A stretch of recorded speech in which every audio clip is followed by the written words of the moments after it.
You seem cool.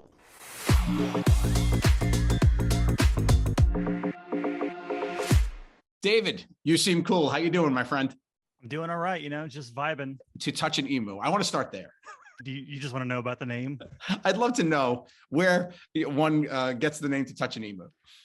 Well, it was my Xbox Live name from like 2008 or something like that. Nice. But it was inspired by a story from when I was in high school. So there was a wild. I grew up in Texas. I still live here, and there was a wild, and we have wild animals here. It's just crazy. I'm not sure why. And there was a wild emu that was just roaming around my friend's house, and we would occasionally see it. And it was like, for us, it was our Loch Ness monster. Be like, oh, there it is. You didn't see it all the time, but when you saw there was a sighting, it was a special moment. And so I always wanted to pet it and touch it because they're terrifying. And I was like, let me get over my fear and pet this thing. But I never got to. Years later, I was coming up with an Xbox Live name and just literally the words together to touch an emu just popped in my head. I don't think that there's a reason for it. And nobody's going to have that username. Nobody's going to have that username. So that's pretty smart. It definitely turned some heads. That's for sure. So it's really to touch an emu, like question mark. It's like very Shakespearean, to or to not. Exactly. Yes, it does provoke some thought, and that's what I like about it. That's fantastic. Well, we know you're an animal lover. You got Bear, right? Bear's your dog. Oh yeah, he's probably napping. Yes, But yeah, right. I got Bear. Why I loved you and you caught my attention was such a fun. So well, the cinematography is great, the idea is great, but the videos you do to the song "Stay" by Kid Laroi and Biebs, where you do the dancing and just vibe out. And it came up on my For You page on TikTok, and I just started, loved it and loved the song and just love what you did with it. So the drone shots of you just dancing with people is so much fun. I appreciate you saying that. I'm not.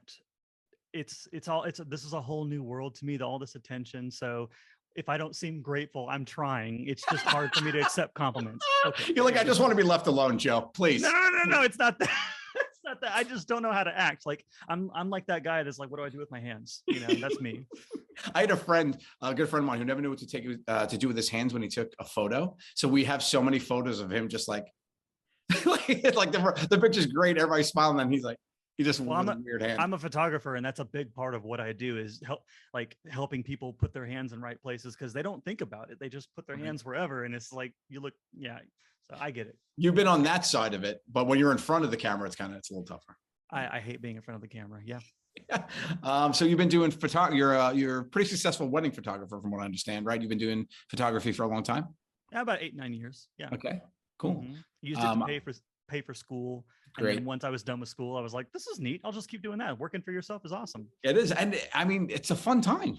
I mean, you're in a fun thing, right? It's not like you're shooting funerals. Like no. The wedding's a good time. Yeah, it's a happy moment. Yeah. That's right. You're getting conga lines, you're getting cake cutting. You got a lot of fun.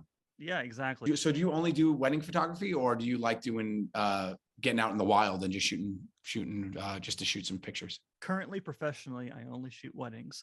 However, one of the things that I hope that comes out of this whole TikTok thing is promoting my photography and my skills to translate into something else, like maybe fashion or commercial photography or even commercial videography. I've always wanted to work like on a set filming like commercials and stuff. But that's a tough nut to crack, especially living in Austin, Texas. It's growing down here, but it's not LA or New York. Yeah. And so a big motivator for my TikTok was to promote my photography. And I figured, well, there's a million photographers out there just, putting their photos up to cool music and making sure it's on beat. And there's a few photographers that find success with that. So I thought, well, why don't I just showcase my skills, but have nothing to do with photography, just showcase my skills. And then maybe later figure out the transition into like how to make that work for my career. I like it. Still working on it though. I have no idea what I'm doing. I'm just trying. At this point, we're still in the I'm just having fun stage. 100%. When you stop having fun, it's not going to be worth doing anymore, right? So try to find a way to have fun and make the money is the dream, right? I want to dive in a little bit to the collabs that you've been able to pull off and how they've come about. Benny Blanco, Jason Derulo, a mutual friend of ours, Paula Abdul. Oh yeah. Love Paula. Paula was actually in our movie and a good friend of mine. I love her. She's fantastic. Paula's great. Sweetest in the world, right? And then Happy Kelly as well. So how do like these happen? Do you reach out? Is it like mutual, like they follow you and like, hey, what's going on? It's a mixture. Some people just email me. Some people find my phone number because that's public information too. But the biggest part of it, like you said, though, is mutuals on TikTok. If you follow each other, you can message someone. Yep. And many people reached out to me. So for the first, I would say, month and a half, every single collab was someone reaching out to me, because it's a new world to me. I don't know how to navigate that, like asking someone to go somewhere to do a video with you. But so luckily I was just along for the ride for a lot of these. And so, yeah, Jason reached out on Instagram. Benny reached out on Instagram as well, actually. And then most people reached out on TikTok. So isn't social media craziness, right? Isn't it crazy how just like things happen over it, and people, when it's used for good, the power of it is phenomenal, right? It's used when it's used for good. I like that that clarification, because it can be a lot sometimes. That's one thing a lesson I've learned throughout. Of course. Well, especially when the spotlight comes on to you and people are, I'm sure that all the comments aren't great, but you don't have to worry about any of those because you're crushing, my friend. You are the vibe king after all. So hate is going to hate when you're going to do your thing. Yeah. So the song "Stay," did you like? Why that song? Oh, the song is very catchy. It's so good. Right? It's very good. So I was sitting in bed and I was just scrolling through TikTok like I do because I'm addicted. Yeah, of course. And one of my favorite creators, Max Taylor Lifts, he's in the beginning of the video when I first pull up the phone. I saw his video of him doing that exact dance. I totally, all right. So there's a little bit of a controversy on TikTok where people don't think that I know that I ripped off the dance from him. Let's clear it up. Let's clear it up right here on You Seem Cool. Tell them the truth here, David. Joe, it's all on the table. I totally ripped off the dance from Max Taylor Lifts, and everyone knows it. I know it. I don't know why people keep thinking that I pretend like I made it up. I totally didn't. I took it from him because I liked the dance and I liked the song. And so I thought, oh, because the thing is my whole brand on TikTok before this Stay video was see a trend and just try to film it in a unique way. I had been doing that for a year before. I had 500,000 followers before this happened. So it's not like I was 0 followers up to 8.8 million or something now. So that was my brand. And I just did it again. I was like, oh, that's a cool dance. This song is real catchy. Let me try this. And I had done drone videos in the past, just like that, where it was spinning around me. So I just incorporated that into this trend. Great. And for some reason that clicked with people. So who's a collaboration that you'd want that you haven't gotten yet? Probably Max Taylor Lifts, honestly. He lives, I think he's a Midwesterner guy.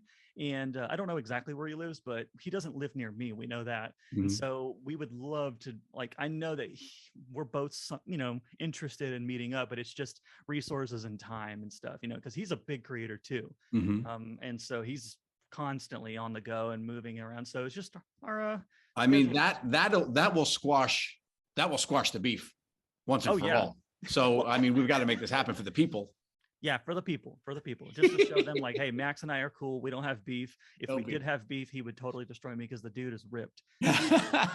Could be kind of funny. Like you started off like a showdown, like there is beef, and then all of a sudden the drone comes around, you're both catching, then before you know it, you're dancing together, and it just lets the world know. Just dance it out, man. Just dance it out. Or we could do a boxing thing because that's apparently what a lot of social media people are doing these days. Apparently, people just like to punch each other. If you have a following, just get in the ring and punch each other for money.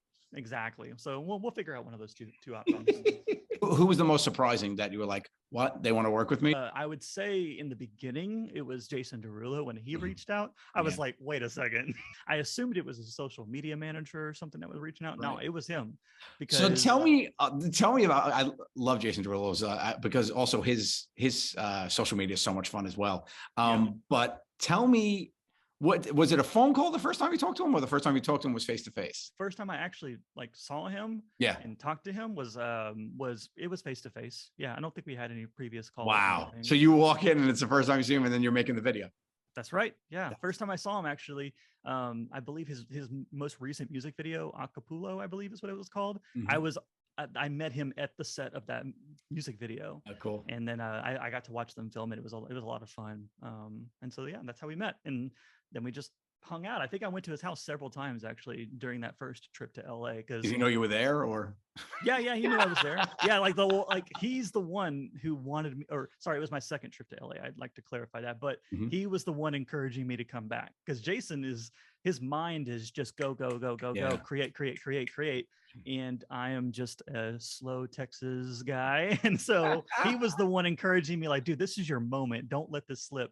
He was a very inspirational force in pushing me back to get back to LA a few more times and stuff. And then actually one of the coolest stories I have is just he and I sitting in one of his 7 kitchens or something. And he was just hyping me up in his kitchen and being like, bro, your content's great. You just need to keep pushing. And it was just like, who are you? Like, don't you have like multiple platinum records and you're sitting there just talking to me in your kitchen? All right. What a good dude, man. It happens to good people. That's great. Yeah, he's a great guy. The videography stuff.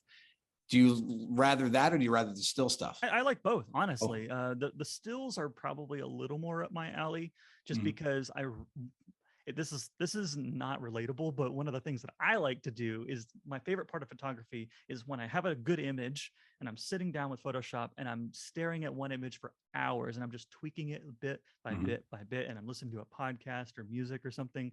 That's the part of my job that I really, really like. And so that's more photography related. Videography editing is it's soul sucking. And so I would say that part is not as fun for me. The TikToks are easy though. 15 seconds, I can handle that. Yeah. You can handle 15 seconds all day, all night. No problem. Like exactly. Anybody can be funny for 15 seconds. It's not very hard. You be entertaining for 15 seconds at a time.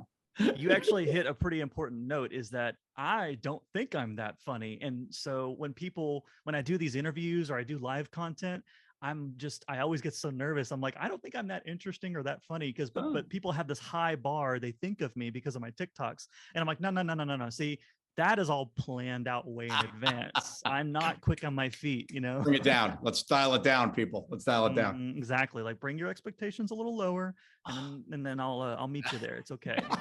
If you lower them, I'll exceed them. If you're up high, it's just not going to happen, my friend. You gotta under promise and over deliver. Exactly. Fantastic. That's true. So are you uncomfortable in the spotlight now that you found yourself in a little bit? A little bit. Like, I'm pretty good at handling the attention. The positive attention. Right. The only problem is it's a double-edged sword. You have the negative attention. You could be the nicest person on the planet. Like, if Mr. Rogers had a TikTok account, he'd have a Facebook group dedicated to people who hate him, like you just can't stop that stuff. And so I'm still learning to deal with the negative side of the spotlight, but the positive side, where people are like, yay, you're so great.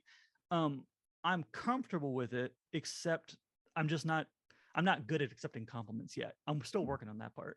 Okay. Well, you know what? The compliment from this is that you are cool.